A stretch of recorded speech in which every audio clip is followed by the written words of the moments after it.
고린도전서 16장 1절에서 4절 말씀을 통해서 은혜를 가지고 가라 제목으로 하나님 말씀 함께 나누겠습니다. 여러분, 우리가 세상에 올 때 어떻게 왔죠?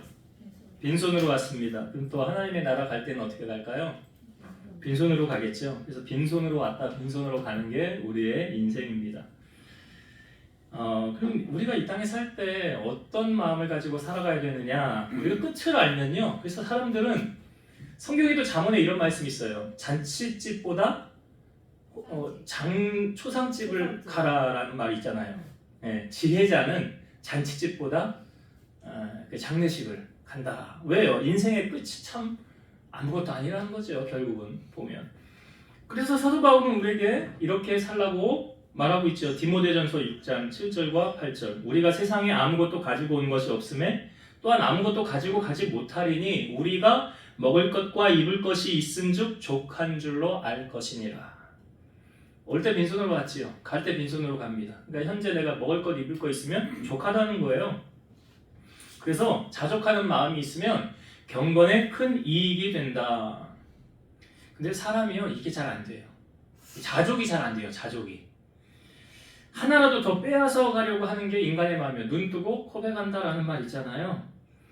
아합이라는 왕이 그 북이스라엘의 가장 악한 왕이라고 그랬죠. 근데 아합 옆에 포도원이 있었어요. 나봇이라는 사람의 포도원. 그래서 아합이 나봇에게 가서 야, 이 포도원 나에게 팔아라 그래요. 내가 돈 줄게. 나한테 팔아. 근데 나봇이 팔질 않습니다. 왕에게 이렇게 말을 합니다. 내 조상의 유산을 왕에게 주기를 여호와께서 금하시는 것입니다. 그러니까 성경에도 그 나와 있거든요. 그 팔지 말아라. 유산 받은 것. 그래서 왕이 요구를 해도 팔지 않겠다는 거예요. 그러니까 아합이 근심하면서 침대에 누워가지고 답답해하는 것을 또 밥을 줘도 먹지 않으니까 이세벨이 그 아내가 왜 그러냐고. 사실은 나봇 옆에 포도는 그 내가 갖고 싶었거든. 근데 이 사람이 나한테 팔려고 했는데 안 판대. 그래? 내가 해결해 줄게. 걱정하지 마. 그래서 거짓 증인을 2명 세우죠. 여호와를 저주했다고 나봇이. 거짓 증인을 세워서 없애버립니다. 죽여요. 그리고 나서 그걸 빼앗아요. 그 나중에 이 엘리야가 그 사실을 다 알고 와서 이세벨이 흘린 피를 개들이 핥을 것이라는 말이 있잖아요. 나중에 그렇게 되잖아요. 이세벨이 그렇게 죽거든요. 그러니까 선한 자에게 그 악을 행하면 하나님은 그냥 가만히 계시겠습니까? 우리는 다윗을 보면 하나님의 마음에 합한 다윗이라는 칭호를 다윗은 얻었습니다. 근데요, 이 다윗조차도 하나님 앞에 범죄한 사건이 있었죠. 왕궁 위에서 이렇게 거닐고 있는데 목욕하는 여인이 눈에 들어왔죠. 보려고 해서 본 거 아니에요. 우연히 본 거예요. 그러면 그냥 덮고 넘어가면 되는데 사람을 보내서 누군지 알아보래요. 그래서 알아보니까 자기 부하 우리아의 아내래요. 그래서 데려오래요. 데리고 와서 어떻게 했어? 동침했지요, 다윗이. 그리고 어떻게 됐어요? 임신했지요. 그러니까 이걸 다윗이 덮으려고 그랬잖아요. 그래서 전쟁터에 있는 우리아를 데려와서 포상휴가 주면서 너 집에 들어가서 좀 쉬었다 나와라. 근데 우리아가 집으로 안 들어갔어요. 내 형제들이 나와 같이 있는 전우들이 다 현장에서 싸운 내가 어떻게 그렇게 할 수 있냐고 안 들어갑니다. 그 다음날 보니까 다윗이 안 들어갔거든요. 그러니까 또 불러요. 이번엔 술을 진탕 먹입니다. 다윗이. 왜 술을 먹여요? 인사불성 돼가지고 집으로 들어가게 하려고. 술을 먹였음에도 불구하고 우리아가 안 들어가는 거예요, 집에. 다음날 다윗이 사실을 알고 편지를 요압에게 쓰죠. 그것도 우리아 편에 갖다 주라고 그래요. 그 편지의 내용은 무엇이었습니까? 우리아를 전쟁터 맨 앞으로 가게 하고 너희들을 뒤로 빠져라. 내용은 이런 거였어요. 그래서 아합은 요압이 군대장관 요압은 다윗 시킨 대로 하죠. 야, 우리아 맨 앞으로 가. 그리고 거기 싸우다가 죽습니다. 우리아가. 그리고 다윗에게 보고를 하죠. 왕이셔 당신이 시킨 대로 했습니다. 우리가 죽었습니다. 그래? 아무 걱정하지 마라. 덮어요. 나단 선지자가 다윗에게 와서 그런 비유의 얘기를 하지 않습니까? 어느 가난한 집에 재산이 양 한 마리인데 어느 부자가 그 양을 빼앗아 가지고 손님을 접대했다 그러니까 그렇게 나쁜 왕이 어디냐고. 그게 누구래요? 당신입니다. 당신이래요. 다윗이 그제서야 그렇게 악한 사람이 자기 자신이라는 것을 거기서 깨닫게 되죠. 그리고 하나님의 말씀이 나단 선지자에게 이제 임하여서 이제 다윗에게 전하는 하나님의 말씀이 이거예요. 내가 너를 이스라엘 왕으로 기름 붓기 위하여 너를 사울의 손에서 구원하고 네 주인의 집을 너에게 주고 네 주인의 아내들을 네 품에 두고 이스라엘과 유다 족속을 내게 맡겼느니라. 만일 그것이 부족하였을 것 같으면 네가 이것저것을 더 주었으리라. 그런데 어찌하여 네가 여호와의 말씀을 업신여기고 나 보기에 악을 행하였느냐. 네가 칼로 햇사람 우리아를 치되 암몬 자손의 칼로 죽이고 그의 아내를 빼앗아 내 아내를 삼았도다. 이제 네가 나를 업신여기고 햇사람 우리아의 아내를 빼앗아 네 아내로 삼았은즉 칼이 네 집에서 영원토록 떠나지 아니하리라. 그러니까 다윗이 그 행하는 모든 것들을 하나님이 다 보고 계셨죠. 예? 우리아를 집으로 들여보내서 다 덮으려고 했는데 그 자기 뜻대로 안 되니까 죽인 것까지도 하나님이 다 하셨잖아요. 그리고 나서 네가 행한 것에 대한 벌을 하나님이 내리신대잖아요. 그러니까 우리가 왜 죄를 무서워해야 됩니까? 하나님이 용서는 해주시지만 다윗이 이 다음에 그 침상이 저릴 정도로 회개하는 내용이 시편 51편에 있잖아요. 회개는 하지만 죄에 대한 대가는 하나님이 물으신다는 거죠. 그래서 죄를 우리는 미워하고 두려워해야 되는 거예요. 여러분, 하나님의 마음에 합하다고 하는 다윗조차도 이렇게 행하였는데 우리는 그러지 않으라는 법이 있어요, 없어요? 여러분, 다윗은요, 성경에 이거 하나 잘못했어요. 솔직히 성경 다 보고 다 이게 하나님의 시각으로 볼 때 다윗은 우리아의 아내 밧세바 외에는 잘못한 게 없대요. 그것 말고는. 그러니까 이거 한 가지가 다윗의 인생에 어떻게 보면 흠으로 잡힌 건데, 만약에 위인전이라고 했다면 성경이 그 사건 뺐겠죠. 성경은 위인전이 아니잖아요. 그 있는 거 다 보여주잖아요. 아니, 다윗조차도 그러했는데 하물며 우리는 그러지 말라는 법이 있어요? 왜 이런 일이 발생이 되어졌느냐? 야고보서 1장 14, 15절. 오직 각 사람이 시험을 받는 것은 자기 욕심에 끌려 미혹됨이니 욕심이 잉태한즉 죄를 낳고 죄가 장성한즉 사망을 낳느니라. 왜 시험 받는데요? 야고보서 말씀에 보면 하나님은 친히 아무도 시험하지 않는데요. 하나님은 시험하시는 하나님이 아니래요. 그러니까 이 시험에는 템테이션, 유혹이 있고 테스트가 있는데, 여기서 말하는 이 시험은 이제 템테이션이죠. 어떻게 보면 유혹이니까. 유혹. 그러니까 왜 시험을 받느냐? 이유가 뭐래요? 자기 욕심 때문이래잖아요. 욕심. 로마서 6장 23절. 죄의 싹슨, 죄의 값은 뭐래요? 사망이요. 하나님의 은사는 그리스도 예수 우리 주 안에 있는 영생이니라. 그러니까 우리가 예수님을 따르는 데 있어서 예수님이 우리에게 요구하시는 것이 있어요.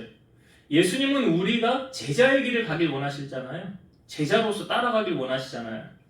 그러면 내가 제자인지 아니면 주변인인지, 내가 신앙인인지 종교인인지 이 말씀을 딱 적용해보면 답이 딱 나와요. 누가복음 14장 26, 27절.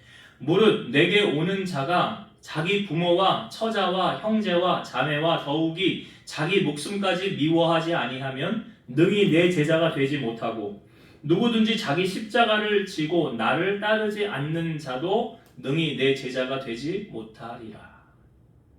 이 누가복음에 있는 말씀을 마태복음에서도 똑같이 하거든요. 이 예를 들면서 사람의 원수가 누구라고요? 자기 집안 식구니라 라는 말씀 있었죠? 왜 집안 식구인지 아시잖아요. 제가 이제 여러 번 얘기해서 그 말씀을 이제 누가복음에서 이렇게 말하는 거예요. 내게 오는 자가 자기 부모, 처자, 형제, 자매, 자기 목숨까지 미워하지 아니하면 내 제자가 되지 못해. 이거 돌려서 말하면 뭔지 아세요? 주님보다 더 사랑하면 안 된단 말이잖아요. 쉽게 정의하면. 그리고 자기 십자가를 지고 나를 따르지 않는 자도 내 제자가 되지 못하리라. 그러니까 예수님보다 더 사랑하는 그 무엇은 다 뭐가 될 수 있다? 우상이 될 수 있다. 이것이 혈육도 그렇고 나 자신도 그렇고, 내가 우상이 돼서 바벨탑 쌓을 수도 있는 거고 금송아지 만들 수도 있는 거예요. 그리고 한 가지 더 말씀하셨어요. 누가복음 14장 33절. 이와 같이 너희 중에 누구든지 자기의 모든 소유를 버리지 아니하면 능히 내 제자가 되지 못하리라.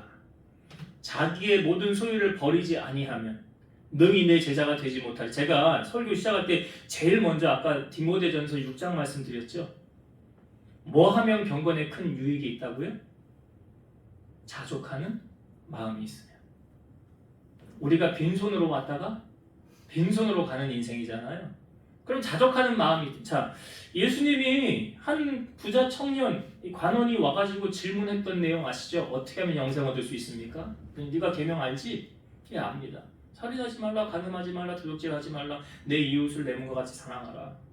이건 제가 어렸을 때부터 다 지켰는데요? 하고 가려고 그러는데 예수님이 한 말씀 더 하죠. 그 질문의 내용이 뭐예요? 너에게 있는 것을 다 팔아 가난한 자들에게 나누어 주고 나를 따르라. 그리하면 하늘에서 보화가 너에게 있으리라 그러잖아요. 근데 예수님이 이 청년 시험 들게 하려고 이 말씀하신 거예요? 아니에요. 여러분 성경을 보시면 예수님이 그를 사랑하사라고 말씀하셨어요.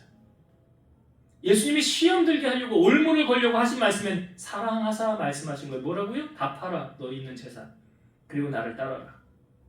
그런데 이 청년의 반응은 어떠했습니까? 그 말씀을 듣고 심히 근심해서 돌아갔더라. 그럼 뭔 말이에요? 그 예수님 말씀대로 하겠다는 거예요? 안 하겠다는 거예요? 안 하겠다는 거죠. 왜요? 이 사람은 뭐가 우상이에요? 재산이 재물이 돈이 우상이에요. 돈이 우상이니까 예수님 말씀을 못 듣는 거잖아요. 그러니까 여기 말하죠. 예수님이 누구든지 자기의 모든 소유를 버리지 아니하면 능히 내 제자가 되지 못하리라. 여러분 사랑은 일방적인 것입니까? 쌍방적인 것입니까? 그 일방적인 사랑을 우리는 짝사랑이라고 그러죠. 혼자 사랑하는 사랑을 짝사랑이라고 그러잖아요. 그럼 하나님께서 우리를 향한 사랑 짝사랑입니까?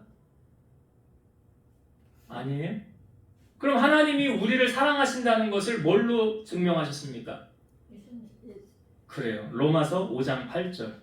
우리가 아직 죄인 되었을 때에 그리스도께서 우리를 위하여 죽으심으로 하나님께서 우리에 대한 자기의 사랑을 확증하셨느니라. 내가 너희를 이만큼 사랑해. 뭘로 표현했다고요? 내 아들을 죽이기까지. 내 아들을 죽이기까지 너희를 사랑한다라는 거예요. 그러니까 예수님은 누구 때문에 희생당하신 거예요? 우리 때문에. 그죠? 우리 죄를 위해서 주님이 죽으신 거 아닙니까? 여러분 생명보다 더 귀한 게 있어요? 없어요? 죽으면 다? 우리는 천국 가지만 이 땅에 살다가 죽으면 끝이잖아. 다시 살아나요? 불사신이에요? 아니, 그 천국 가서 다시 사는 거고. 이 땅에서의 삶이 끝나면 그냥 끝나는 거예요. 그러니까 생명보다 더 귀한 게 있어요? 없어요?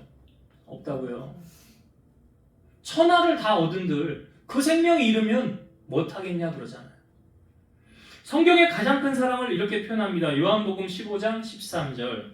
사람이 친구를 위하여 자기 목숨을 버리면 이보다 더 큰 사랑이 없나니. 누군가를 위해서 생명을 내어줄 수 있다면 그건 가장 큰 사랑을 실천하는 거예요. 우리가 왜 하나님은 사랑이시다라고 말하는지 아시겠죠? 그 아들을 우리 위해서 대신 죽게 하셨잖아요. 요한일서 3장 16절. 그가 예수님이거든요. 그가 우리를 위하여 목숨을 버리셨으니 우리가 이로써 사랑을 알고 우리도 형제들을 위하여 목숨을 버리는 것이 마땅하니라. 우리가 예수님에게 사랑을 배웠다면 그 배운 사랑을 우리도 실천해야 그것이 마땅하다는 거예요. 하나님 자녀로서. 여러분 목숨을 주면 다 준 거예요.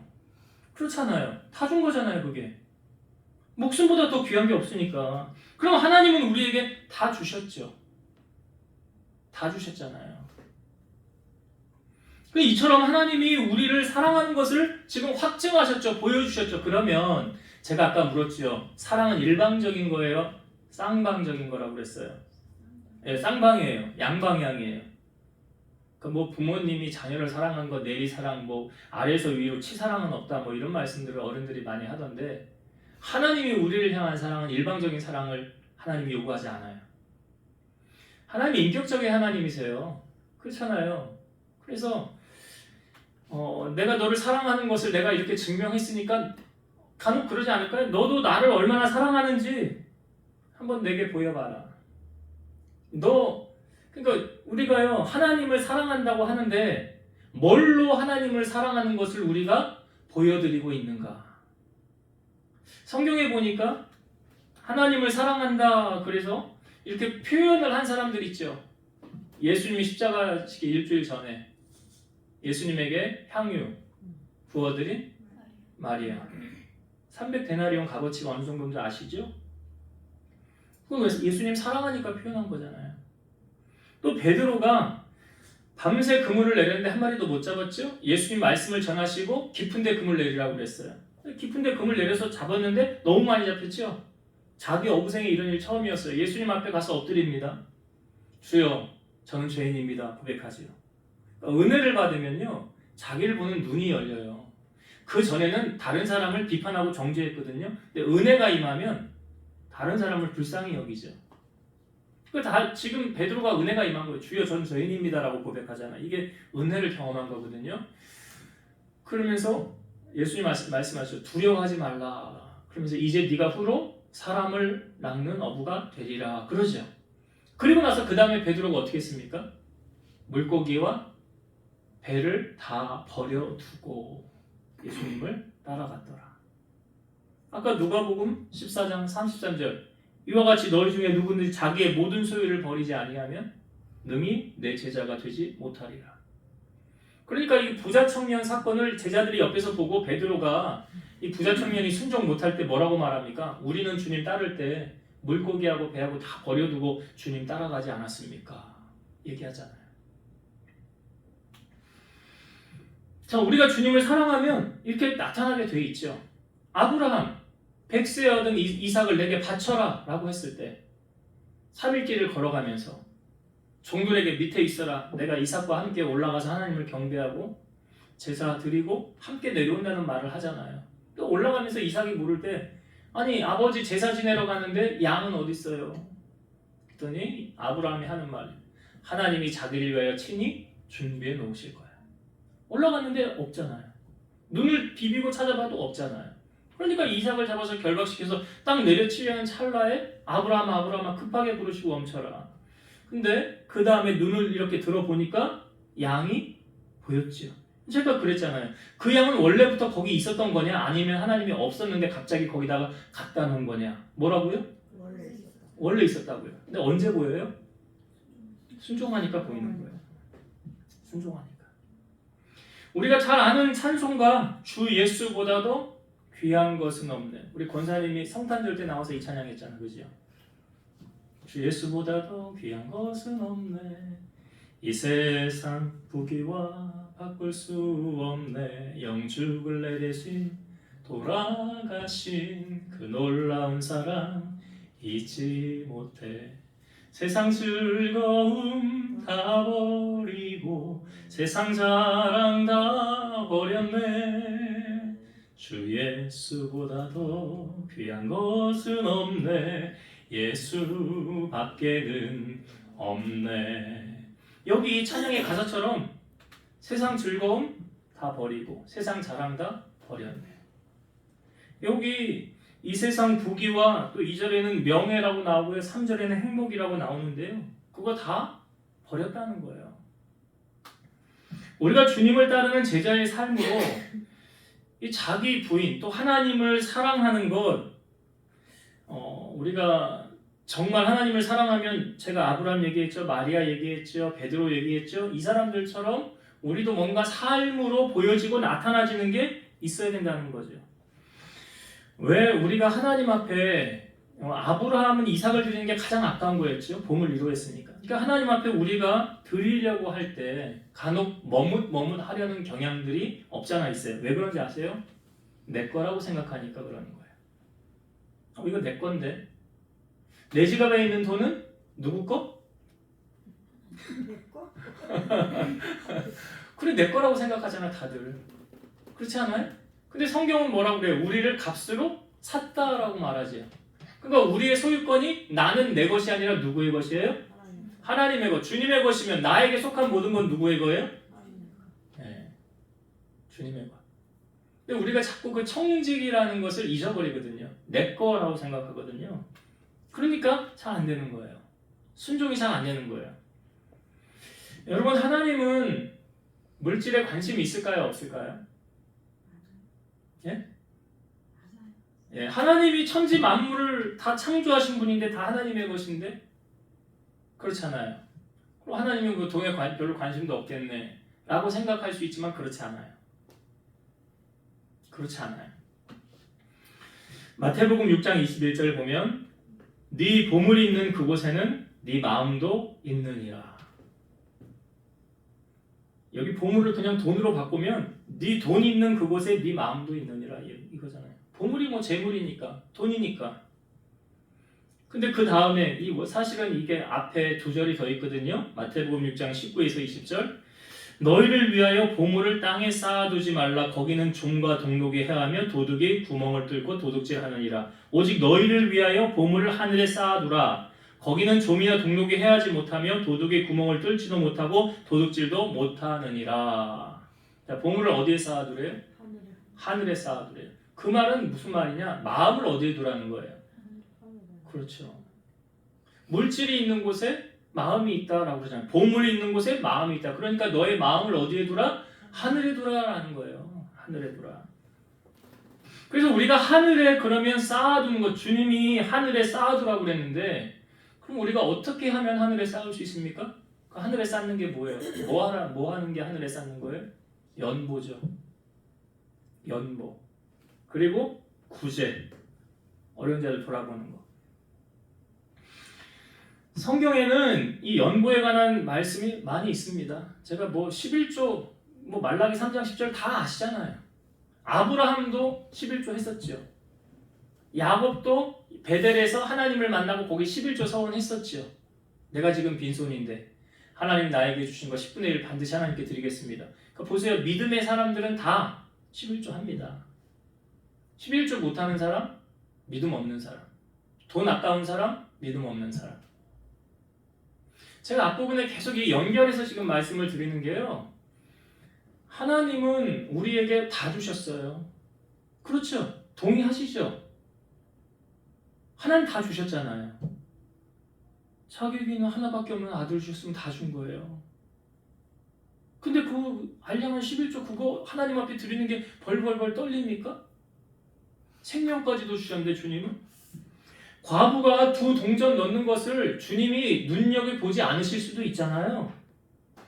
근데 두 동전 넣는 것을 주님이 보시고 그 다음 뭐라고 말씀하셨어요? 가장 많이 했대요. 헌금을. 이유가 뭐래요? 생활비 전부래잖아요.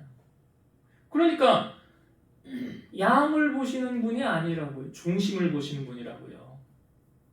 중심을 보시는 분. 여러분, 헌금은 헌신의 가장 기초입니다. 그 사람이 헌금 생활하는 거 보면 그 사람이 어떻게 하나님께 헌신하는지가 보여요. 왜 그런지 아세요? 자, 마음이 없으면 헌금해야 안 해요. 물론 물질이 없어서 내가 지금 하고 싶은데 돈이 없어서 못할 수는 있어요. 그러니까 과부 두 동전 얘기를 주님이 하시는 거예요. 리빙스턴이 있잖아요. 리빙스턴. 그 주일학교 때 헌금 이렇게 돌리는데 바구니 돌리는데 자기는 리빙스턴이 그 헌금 바구니 위에 섰다고. 그 나중에 선생님이 리빙스턴 너 아까 왜 헌금 바구니 위에 그렇게 네가 들어간 거야? 리빙스턴이 한 말이 뭐예요? 내가 헌금을 드리고 싶은데 돈이 없으니까 나 전부를 하나님 앞에 드린 거예요. 내 삶을 드린 거예요. 그렇잖아요. 저 그런 분들 많이 봤어요. 우리 교회는 헌금 바구니 안 돌리지만 예전에 이제 돌릴 때 어떤 지금 기업의 대표분이신데 회장님인데 그분도 돈이 없어서 어려운 시절에 그냥 아무것도 없는데 손만 넣었다 뺐다고. 드리고 싶은데 없으니까. 근데 어마어마한 기업 재벌가가 됐어요. 그 복은 어디로부터 와요? 하나님께로부터 오잖아요. 하나님께로부터. 제가 며칠 전에 그 유튜브 영상 설교를 하나 들었는데 제가 너무 듣고 은혜를 받아가지고 단톡방에 올릴까 말까 하다가 단톡방에는 안 올렸어요. 내가 원종원 집사님한테 보냈어. 들었어요? 좀 웃는 거 보니까 또 안 들었구만. 아휴. 꼭 들으라고 해도 안 드시는구만. 거기 보면 지금 41예요. 나이가 41인데 드림 쉐어의 약자 D 쉐어의 대표인 현승원 씨라는 분이 있는데 이분이 지금 이제 신학을 해요. 자기 원래 꿈이 목회자 되는 게 꿈이었대요. 근데 원치 않게 그 아이들 가르치는 일을 하다가 점점 아이들이 많아져가지고 하나님이 그냥 이렇게 부어주시는 거예요. 근데 그 집안이 참 독특해요. 그 아버지가 선교사 무슨 훈련을 받아가지고 가정에서 선교사들을 후원하고 파송을 하는 거야. 몇 가정을 하더라. 하여튼 많이 해요. 그리고 나서 이 선교사들이 한국에 들어오면 거할 곳이 없으니까 숙소를 또 수원역인가 어디 옆에 지하철 옆에다가 건물을 매입을 해가지고 거기 선교사들 숙소로 또 쓰게 하고. 이게 놀라운 일이 벌어진 게 뭐냐면 그 이분이 섬기던 교회 집사로 있을 때 좀 큰 교회, 옳은 교회인지 정확하게는 잘 모르겠어요. 어느 교회인지는 밝히지 않아서 그 교회에서 어떤 큰 일을 하는데 어르신들 섬기는 일을 하는데 재정적으로 좀 어려웠나 봐요. 근데 이제 목사님이 그때 집사였어요. 집사님을 불러가지고 집사님 이제 뭐 어떤 비전을 꾸미는 걸 들었는데 하나님 앞에 선 11조 하시죠. 그러더래. 선 11조. 얼마를 선 11조라냐? 10억. 여러분 상상이 가세요? 11조 10억. 그럼 수입이 얼마가 들어온다는 거예요? 그렇잖아요. 11조 10억을 좀 먼저 하시죠. 그랬더니 그건요 목사님 우리 가족들하고 제가 상의를 하고 해야 될 것 같습니다. 제가 여기서 대답을 드리기보다 이렇게 상의를 하고 그 다음에 가족들 회의를 거쳐서 하겠습니다. 그 담임 목사님 이제 거기 딱 나오는데 자기 마음에 이런 마음에 하나님이 주시더래요. 이 문제는 네가 아니어도 다른 사람을 통해서 하나님은 일하실 거야. 에스더 말씀 있죠? 에스더가 왕후가 된 것이 하나님이 이때를 통해 너를 통해서 구원하기 위함 아니냐. 만약 네가 이거 하지 않으면 하나님 다른 사람을 통해서도 일하실 거야. 그러나 너와 너 집은 저주를 받을 거야. 이 모르드게가 세게 얘기했잖아 에스더에게. 그 말씀을 하나님이 쫙 주시더래요. 그래서 가족 회의를 하고 상의를 한 끝에 10억을 11조를 교회 통장으로 보냈어요. 그리고 나서 어느 어린이 재단인데 학교를 짓는 거기서도 또 학교 한 100개 지시죠 하고 뭐 서명하는 게 있었대요. 하나 짓는데 5억이래요. 100개를 지래요. 사인을 하고 먼저 한 개 지을 5억을 보냈대요. 그리고 나서 어떤 일이 벌어졌냐면 이 회사의 자산 가치가 한 3천억이라네요. 회사의 자산 가치가. 근데 여기 뭐 사모펀드? 내가 뭐 적었는데 무슨 국내 사모펀드 뭐 있대요. 하여튼 그 사모펀드에서 주식을 50%를 우리가 사겠다. 주식 50%를 우리가 사겠다. 50%면 얼마게요? 3천억에? 1,500억. 1,500억이라고. 1,500만 원 아니고 1,150억 아니고요. 1,500억이 들어왔어요. 그럼 그 이자만 갖고도요? 살아요. 하나님은 어떻게 이런 일을 행하실까요? 놀랍지 않아요, 여러분? 선 11조에 10배가 아니라 100배를 주신 것 같아, 내가 보기에. 계산을 따져보니까. 근데 이분이 뭐라고 그러냐면 자기 처음에 창업을 시작할 때요, 동생하고 같이, 이제 학생들 같이 했는데, 자기 처음 자본금이 얼마였느냐? 500만 원. 자기 처음 자본금이 500만 원. 그래서 자기는 이거 그냥 하나님이 달라고 그러면 언제든지 줄 수 있대. 나는 500만 원으로 시작한 기업인데 그거 날려봤자 결국 얼마 날리는 거예요? 500만 원 날리고 끝이에요. 근데 하나님이 학교 100개도 세우고요. 뭐 어마어마하게 뭐 그냥 왜 이분이 말하는 게 뭐냐, 나이도 젊잖아요. 나이도 많지 않아요. 근데 여러 군데서 강연을 많이 다닐 기도에서도 나왔었고. 근데 이분의 주제가 뭐냐면 내 마음이 어디 있느냐. 네 마음이 어디 있느냐. 마태복음 6장에 있는 말씀. 여러분, 하나님 기쁘시게 하면 하나님 가만히 아니잖아요. 지금 사도 바울이 고린도 교회를 향하여 뭐에 관해서 말합니까? 연보 이야기를 하고 있어요. 연보. 헌금 이야기하고 있다고. 간혹 교인들 가운데 헌금 얘기하면 얼굴이 안색이 싹 변하는 분들이 있어요. 복받을 그릇이 안 된 거예요. 물질로 되게 예민한 사람이 있어요. 사실은 아무것도 못 가지고 가는데, 갈 때 빈손으로 가는데. 자, 이 연보를 어떻게 하라고 사도 바울이 가르치고 있냐면 2절을 한번 볼게요. 2절. 매주 첫날에 너희 각 사람이 수입에 따라 모아두어서 내가 갈 때에 연보를 하지 않게 하라. 어떻게 하라고요? 매주 첫날에 이게 주일을 말하는 거예요. 이제 예수님이 부활하시고는 안식일의 개념이 금요일 오후부터 토요일에 하실 때가 아니라 주일날 개념으로 바뀌었죠. 우리 주일을 지키잖아요. 그래서 주일의 개념으로 말하는데, 자, 너희 각 사람이 수입에 따라 모아두어서, 여러분 11조도 온전한 11조는 어떻게 하는 거냐? 딱 수입이 들어오면 먼저 뛰는 거예요. 아까 이 대표 있잖아요. 선 11조도 하잖아요. 먼저 뛰는 거예요. 쓰고 남은 걸 드리는 게 아니라고, 하나님 앞에.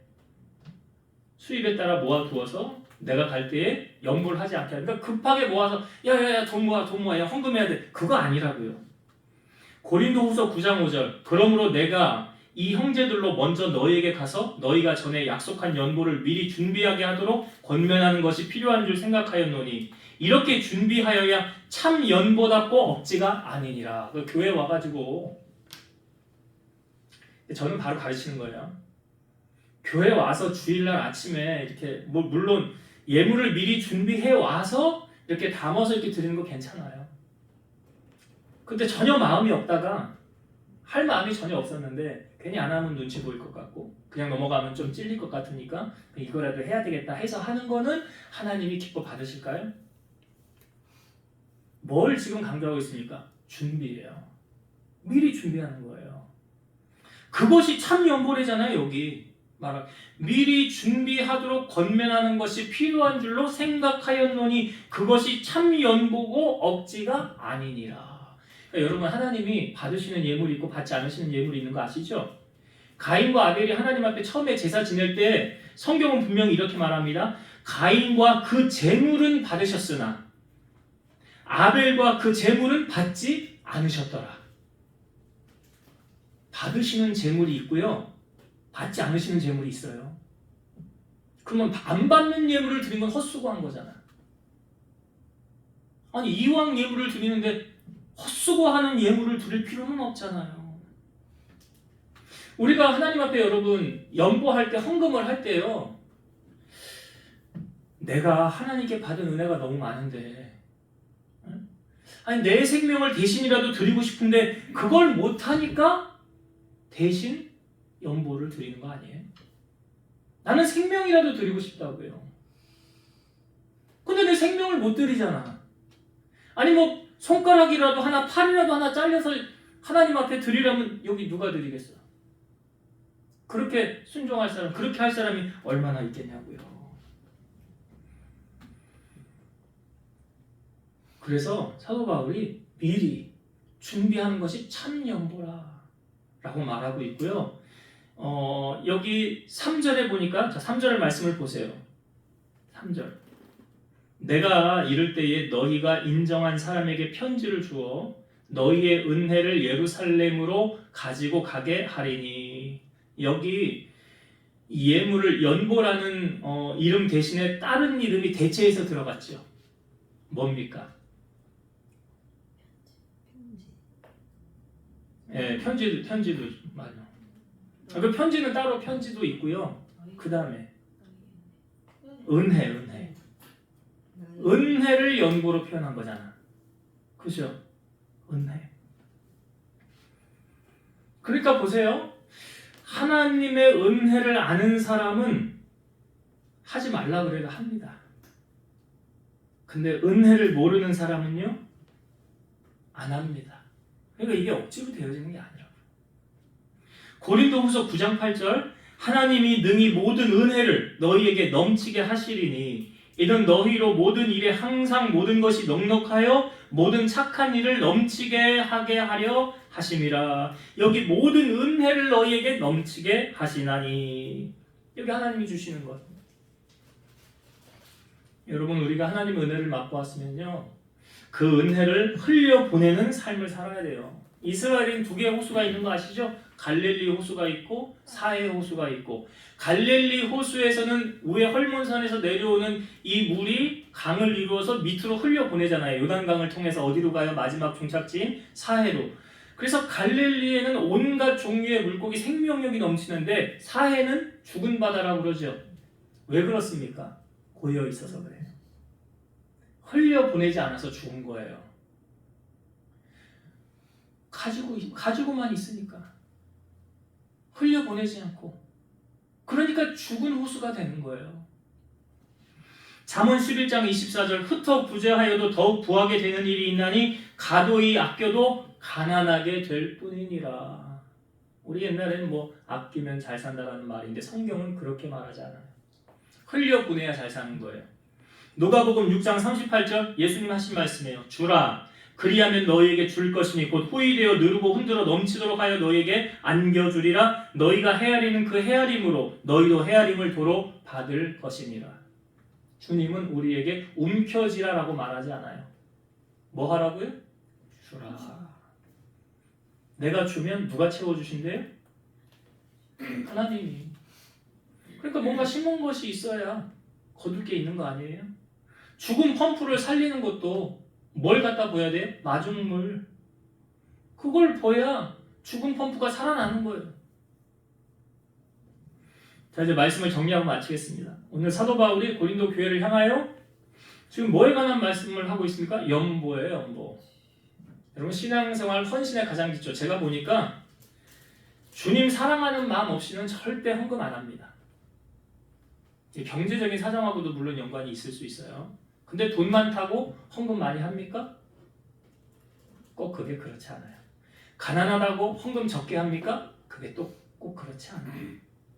이게 주님을 사랑하는 거하고 비례가 가요. 주님을 얼마나 내가 사랑하느냐, 사랑하지 않느냐, 그거에 따라 하더라고요. 이거 누가 사도 바울이 말합니다. 억지로 하지 말라. 절대 여러분 억지로 하지 마세요. 억지로 하면 은혜도 안 되고 시험만 듭니다. 그리고 하나님이 안 받아요. 하나님 받으시는 건 뭐라고요? 미리 준비하는 거예요. 미리 준비해서 내 마음을 하나님 앞에, 이게 뭐예요? 하늘에 쌓는 상급 아니에요? 내 보물을 어디에 쌓아두라? 하늘에. 그래서 헌금을 할 때 교회에 하는 거 아니에요. 목사님에게, 사모님에게 하는 거 아니에요. 하나님께 하는 거라고요. 그래서 하나님이 받으시기에 합한 제물로 드려야 된다. 그리고 이것이 은혜하고 일맥상통했다고 그랬지. 3절에 보니까. 그래서 은혜를 받은 사람은 은혜를 갚을 줄 알아요. 그래서 은혜는 어디에 새겨요? 돌에 새기는 거예요. 원수는 어디에 새겨요? 물에 새기는 거예요. 거꾸로 하시면 안 돼요. 크리스찬은 하나님의 은혜, 나를 위해서 다 내어주신 그 하나님의 크신 사랑. 그래서 사도 바울은 말하잖아요. 내가 빚진 자라. 그 사랑이 빚진 자라. 그래서 우리가 그 빚진 사랑을 누리고 그 빚을 갚으며 살아가는 여러분 되시기를 주의 이름으로 축원드립니다. 기도하시겠습니다. 지금도 살아계셔서 역사하시는 하나님, 오늘 바울을 통하여 고린도 교인들이 하나님 앞에 드리는 연보에 대해서 말씀하고 있습니다. 연보는 억지로 하는 게 아닙니다. 그리고 순간적으로 하는 것도 아니고 미리 준비함으로 하나님이 받으시는 예물을 드리라고 했습니다. 우리가 빈손으로 왔다가 빈손으로 가는 인생을 잊지 않게 하시고, 내 보물 있는 그곳에 내 마음도 있는데 우리의 마음 하늘에 두라고 하셨습니다. 그래서 천국의 재물을 쌓아두는 지혜로운 청지기 역할을 감당하는 우리 성도들 다 되게 하시고, 주님께 받은 은혜와 그 사랑 잊지 않고, 또한 그 은혜를 보답하고 감사로 영광 올려드리는 우리 성도들 다 되게 하여 주옵소서. 예수님의 이름으로 기도드리옵나이다. 아멘.